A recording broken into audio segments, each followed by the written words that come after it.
Right. Good morning, everyone, and welcome to today's information session. Before we start, a reminder that this workshop is being live streamed. However, while this workshop is open to the public, it is for staff to provide guidance to elected members, not a forum for debate or decisions. It is also not a forum for the public to provide input into decisions or bring other matters to the attention of council. If a member of the public does want to provide input, please talk to staff and we'll help you have your say. So we've got Brent and Mark who are here to talk to us about the hearings panel recommendations, Plan Change 14. Thank you, guys. Good morning, and thank you for having us. The purpose of today's information session is to brief you on a report that is before the council meeting tomorrow and to describe the next steps. This is unlike the two previous briefings of the 6th and 13th of this month, which were briefings on the content of the recommendations made by the IHP.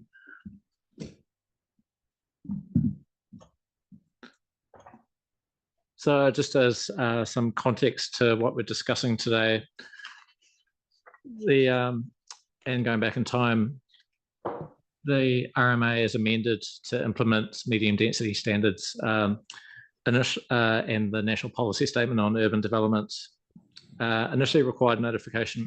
The latter initially just required notification of a plan change by August 2022. Subsequently, there was a direction from in April of that same year, there was a ministerial direction to notify a decision on panel recommendations by 20th of August 2023. Council started late and notified Plan Change 14 on the 17th of March, noting that the earlier recommendation to notify it was September of 2022. In August of 2023, the Minister amended the direction to notify a decision on the recommendations by the 12th of September 2024. The end of last year, December, the Council then asked a delay to decisions. That was in light of the election and the signal that medium density residential standards would become optional. The Minister responded with letters in February and March of this year, and then subsequently amended the direction in April of this year to enable a staged approach to Council's decisions. The key point being that decisions on policies 3 and 4 of the NPS should be decided by 12th of September, and the other parts, there was more time until 20th of December 2025. The report before you tomorrow is now seeking that the date for all decisions on Plan Change 14 for decisions to implement policies 3 and 4 of the NPS are delayed until December this year, whilst keeping the December 2025 date for the balance as is. When the Mayor wrote to the Minister for Resource Management Reform in March of this year, after the Minister's letter signalling some acceptance of a delay, you noted in the letter that we'll endeavour to complete Plan Change 14 by September 2024. But importantly, we did give advice to officials, and that was reflected in this letter, that it would be difficult to achieve, and there's a possibility it may not be completed by September this year. And here we are. There's two reasons that we are seeking your approval to request a change to the Gazette notice to allow for more time. Those reasons being that the IHP have asked Council to redraft Chapter 14, the residential chapter. As I'll come on to talk about, we can't look at the residential chapter in isolation of other aspects of Plan Change 14, which requires an integrated approach. The other reason for delay is that there's clarification that's been sought on 2 occasions of the IHP on their recommendations. There's a third matter of clarification that we filed yesterday, and there's likely to be more further clarification sought of the IHP. So in terms of the first reason, as I mentioned, the panel and their recommendations asked for the residential chapter to be rewritten, and that was to continue to provide a pathway for development that's allowed by the operative district plan, whilst also allowing for what's been recommended under Plan Change 14. The delay to the recommendation to delay is to flesh out that recommendation on rewriting the residential chapter, and the clarifications that were sought yesterday on a High Court decision and its influence on Plan Change 14 has a direct bearing on how we go about rewriting that chapter. Even before today's briefing and the replacement report, there was acceptance, there was recognition from staff that we didn't have enough time before the 4th of September to rewrite the residential chapter, that it would go beyond 12th of September. And so there was the original report that was going to tomorrow's meeting was seeking an extension. In any case, what the report that has replaced that says is we don't just need more time on the residential chapter, we need more time for the whole of Plan Change 14 decisions to implement policies 3 and 4 of the NPS. So staff would be are recommending asking the Minister to amend his previous direction. And as I touched on the previous slide, the residential chapter and other chapters are intertwined, and that's outlined in the report to you tomorrow. But just by way of an example, Council, we could only delay the residential chapter and you make a decision at a later date on the rules that apply within residential zones.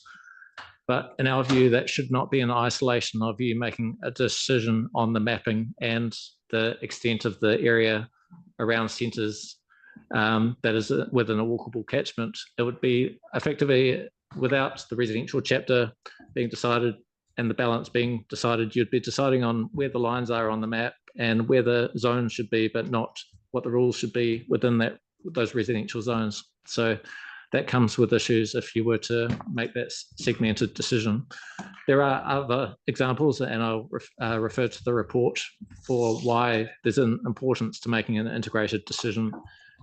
There's also, by making a split decision of deciding on some matters on the 4th of September and then other matters later, there's a risk of an inconsistency in decision making, that what you might decide on for some zones on the 4th of September, you might decide that a height limit within a non-residential zone should be reduced to X height. There's a risk of then an inconsistent decision being made later on the residential chapter and the residential zone rules. So we think it's important that they are kept together and that you make one decision on how to implement policies 3 and 4 in one shot. The other reason for signalling a delay is there are other matters of clarification that we have had from the IHP, but also need further clarification on. After 2 requests that were made on the 2nd and the 8th of August, we had responses to those, and those 2 responses total 90 pages, which includes clarifications and corrections to questions that we've asked. We are going to be asking further questions of clarification, and a third matter, importantly, we sought clarity yesterday on interpretation of a High Court decision on Waikanai, which relates to how Kapiti Coast District Council have implemented the same direction from central government in their equivalent of Plan Change 14. We have been working through mapping to define the extent of zones and overlays to reflect the panel's recommendations, and do need to supply them to the hearings panel in accordance with the minutes they issued previously. And so we need their review of that.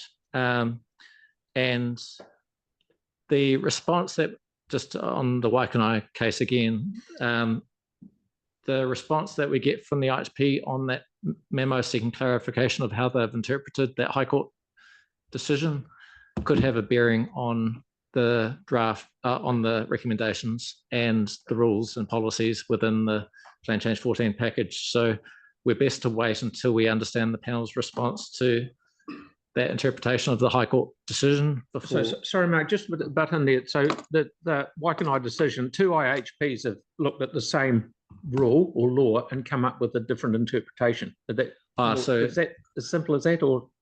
In terms of the Waikanai case, Kapiti Coast District Council went through its plan change process. There was an appeal by another party to the Environment Court that subsequently went to the High Court. The court's ruling effectively is best explained that councils, when they make decisions on plan changes to implement that direction, they can't further limit existing rights of development that are allowed under the current plan or the operative plan.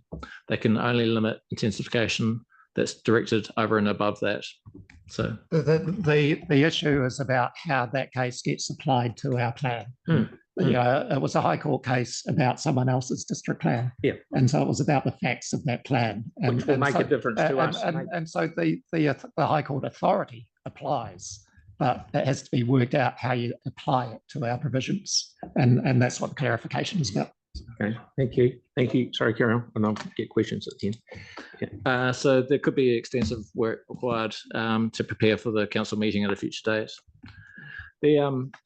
If the council resolves tomorrow to request the minister to amend the Gazette notice, there are implications, obviously. Most notably, if council doesn't decide on Plan Change 14 on the 4th of September, it delays the timing of when those rules come into effect. And there are potentially applicants who are going to rely on those rules and will be delayed in progressing their proposals if the decision is delayed. There's others such as submitters, for instance, in relation to heritage items that are waiting for council's decision, and other instances. So first and foremost, subject to council's resolution tomorrow, a request would be made of the minister to amend the Gazette notice. It's unlikely that the minister would respond before the 4th of September. So likelihood is there'll be a breach of the current direction that the minister has set for decisions to be made by the 12th of September. There's no formal sanction, as Brent has noted, but there is still a possibility of the minister appointing someone else to make a decision for council if it's not seen that we're performing duties in accordance with the RMA. The minister can also have regard to whether the council comply with the timeframes when it comes to consider what is recommended by council on Plan Change 14 that's different from the IHP's recommendations.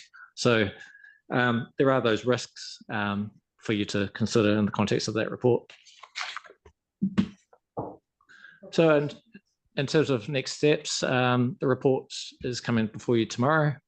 Subject to that decision of council, a letter will be drafted and sent to the minister seeking a change to the Gazette notice. As I alluded to, we're waiting. We filed a request for clarification of the IHP yesterday, and there'll be further clarification sought, and we need to wait for that response before we can act. There is still work continuing though, including mapping, and we are working through the clarifications the panel has provided to date. There's the possibility the minister will amend the Gazette notice and accept us making decisions by December or not. But regardless of that, the work required and the process involved will require staff, requires more time. And so even if the minister didn't agree to an extension of the time, I'm telling you now that we are going to go past 4th of September because of the rewrite of the residential chapter and its integration across chapters. We will do our utmost to get a report to you for a decision, which will be after September. We've indicated that the extension should be until the 20th of December, but we'll endeavour to do it earlier if we can. Staff obviously have prepared the report to you, and there's alternatives in that report, and happy to take any questions on that as well as what I've conveyed now. I like the little bit where it says a clarification on the clarification. That's pretty clear. Victoria, please. Just thank you for that. Just a very quick clarification point, please, on a clarification. In relation to that High Court decision, just returning back to that for Waikanai on Kapiti District Council, is that a full and final determination of an issue, in which case it's a matter of interpretation, or is that a decision which is under appeal? It's not under appeal. So the High Court decision is binding. Our legal advice to the council is it has to follow the High Court decision. But the clarification is about how the High Court decision is applied to our provisions. I understand. Thank you. Sam? Yeah, thank you. I kind of get where you're coming from, and I appreciate the pressure you're under. I'm just wondering though, if we were to not be of this view tomorrow to write to the minister, given he won't likely respond by the 4th of September anyway, would we not be better to just progress, and then at the practical time you're ready to bring it to council, do that anyway? Like, I'm just trying to understand what if he gets it, isn't going to respond by the time we're in breach anyway. Would we not be better at the moment to focus your attention on a plan, as opposed to trying to get the minister to consider something that we'll be in breach of at the time he considers it? So effectively, there's two. We'll be working in parallel. So we'll write to the minister, but alongside that, we'll be doing the work anyway to advance the plan change. Yeah, but what's the downside of just actually not writing to the minister, triggering a breach on the 4th? But no, because what I'm thinking is there'll be a lot of people. The residential stuff is kind of here, the MDRS stuff and that, and we'll make a decision on that. But there'll be a lot of people that are probably thinking, hang on, we've already kicked this a couple of times down the road. We're now at a point where there'll be people waiting on resource consents and the like, or how to progress, and whether we're actually better to just go, yep, as soon as we're ready with it, we'll present it, as opposed to writing through. I'm just trying to understand why we need to do it if we're going to be in breach anyway. But from a legal point of view, it's better to try not to be in breach, and writing to the minister is an attempt to not be in breach. Right. So, but if he's not going to consider it, so could we? So okay. So the other way of looking at it, what's the most practical time that we're likely to get something to council? So we're saying we can't hit that 4th of September deadline, or the ability to gazette on the 12th. We've obviously got till the 20th of December if we get this approved. When's the likelihood of having something ready? If we get the clarification, we'll get the clarifications from the hearings panel, which will provide the guidance for us in terms of how we navigate and redraft the residential chapter and consider what implications it's got for other chapters that work. We're asking for until the 20th of December. In reality, the last council meeting of the year is the 4th of December. Sorry, we've got until we're asking for the 20th of December. We'd come to a council meeting on the 4th of December. Okay, so is that the earliest you could get the work to us? I mean, one of the options in the report is to segment and bring parts to you, but I can't comment on us coming earlier without sight of what the panel's clarifications will be. Yeah, okay. It depends in large part on how much work is involved in reflecting those clarifications in the chapters. Okay, and so what happens if the minister doesn't grant? I mean, I know there's the consequences of it. Is that what does that look like? I mean, do we run the risk of him actually notifying the IHP's plan? No, the minister hasn't got power to do that. If you go back 2 slides, I think it was, maybe another one.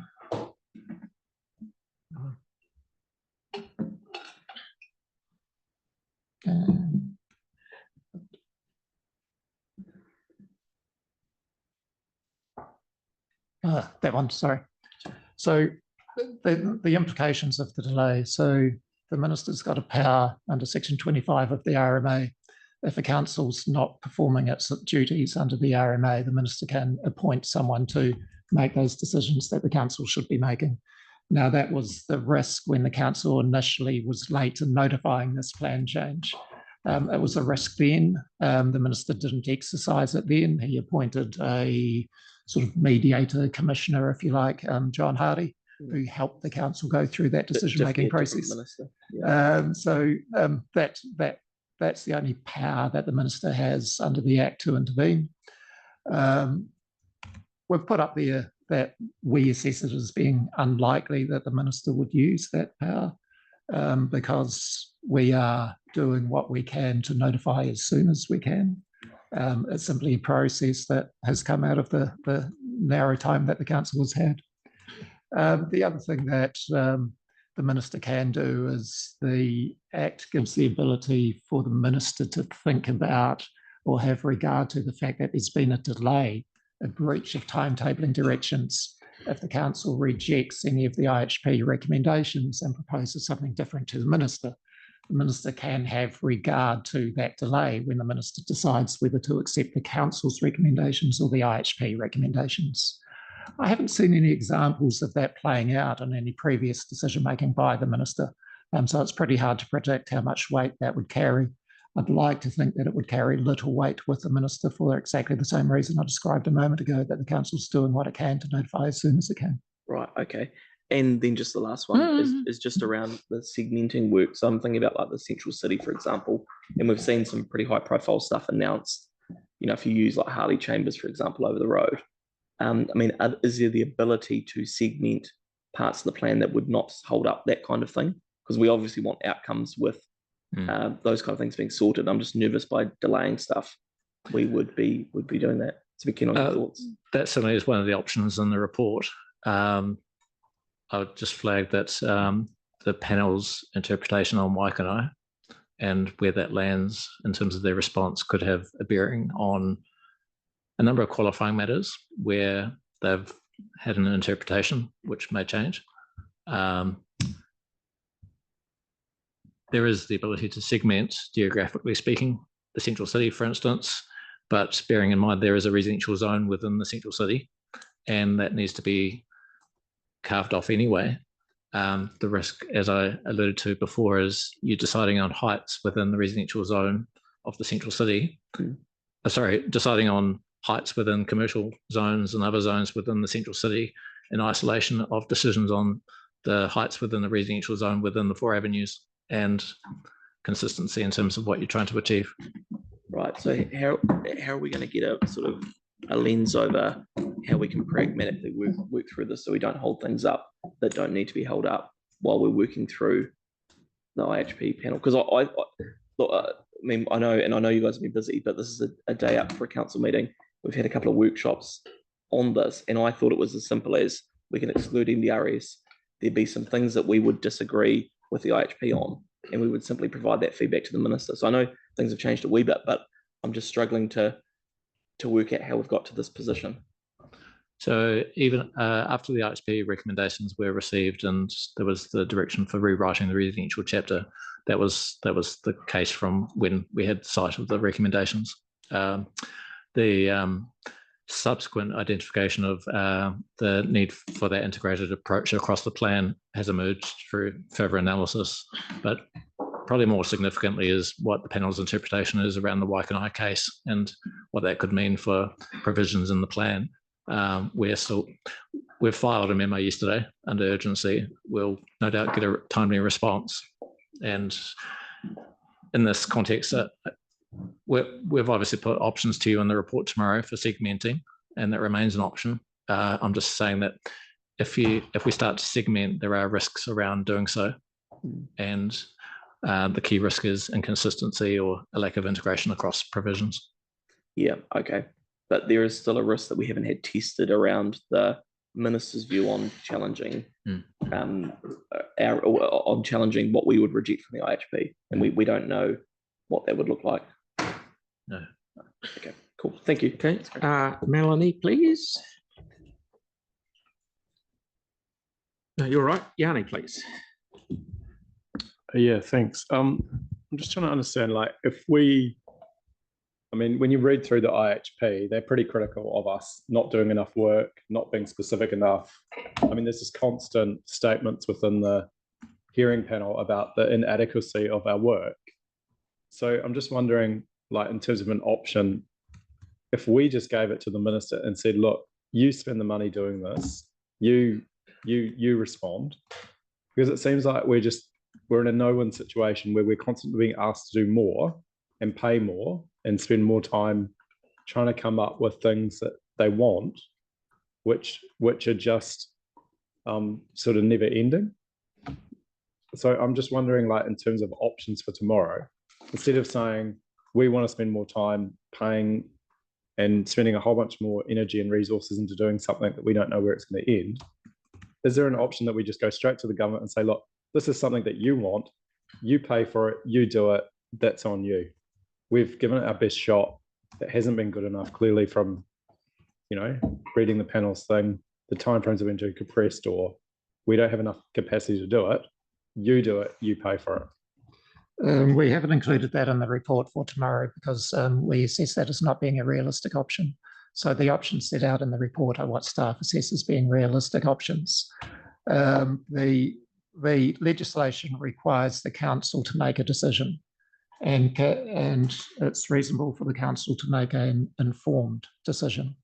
Now, the council's made a series of requests for clarification from the independent hearings panel, and the council has also identified that as a result of this High Court decision in Waikanai, there are some further clarifications that are needed. The idea there is that the council is in a fully informed situation to make a good decision. Now, if the council was to simply throw up its hands and say, no, it's over to the minister now, the council isn't putting forward any fully considered alternatives to what the IHP has proposed. So that's giving up on the opportunity to recommend something different to the minister. I guess the thing that I'm struggling with, having read through, this report, is a number of times where they actually say, we haven't done the work, we haven't done the work, we haven't done the work. So whether it's local areas in terms of things like social impact assessments, whether it's things on qualifying matters around the shading or the sunlight issue, there's just like repeatedly through here, there's a concern expressed that the information in our section 32 isn't sufficient, and therefore we can't make decisions. And so I'm just kind of trying to understand, like, if we wanted to get that work done, do it properly, is there an avenue for us? Or is it just going to be completely like we're constantly doing more to meet an unsatisfactory outcome from government in terms of government's view? So some of the matters they've rejected, council may well have an appetite to advance by way of a normal plan change process, which doesn't have the same legislative requirements as this plan change. So tree canopy, financial contributions, if the council were to accept the recommendation of the IHP to reject that, there's still the opportunity for council to advance that for a standard plan change process. The same applies to other matters where the panel has deemed there's insufficient information, but under a standard RMA plan change process, it may well be sufficient because it's a different legislative context. The other thing is, it seems that as part of this process, the government agencies, Waka Kotahi, Kāinga Ora, have spent a lot of effort opposing us. So we're basically just fighting central government and spending a lot of money arguing around what outcomes that they want, instead of just having them actually spend the money doing it. So, it just seems really bizarre, this process. Like, maybe we should just do it. Can we just do a district plan review and say, actually, we'll just do a district plan review? That's certainly an option, and we need to come back to you. This briefing was about the delay in tomorrow's report, but we do intend to come back to you with a briefing further about the recommendations, and in doing so, setting out matters that the panel's rejected, that there's the opportunity for us to either do plan changes which are not subject to the same requirements as this process, and also there's the option then of agreement to a district plan review, which would come at a significant cost, but would look at it in a comprehensive way. And do we know, final question for me, do we know how much this whole process has cost us to date and how much we're expecting to spend by the end? We can supply those, please. Okay, thank you. We've got all the questions. Thank you for bringing that to our attention. So we'll look forward to seeing what's going to happen tomorrow. Thank you. Thank you very much.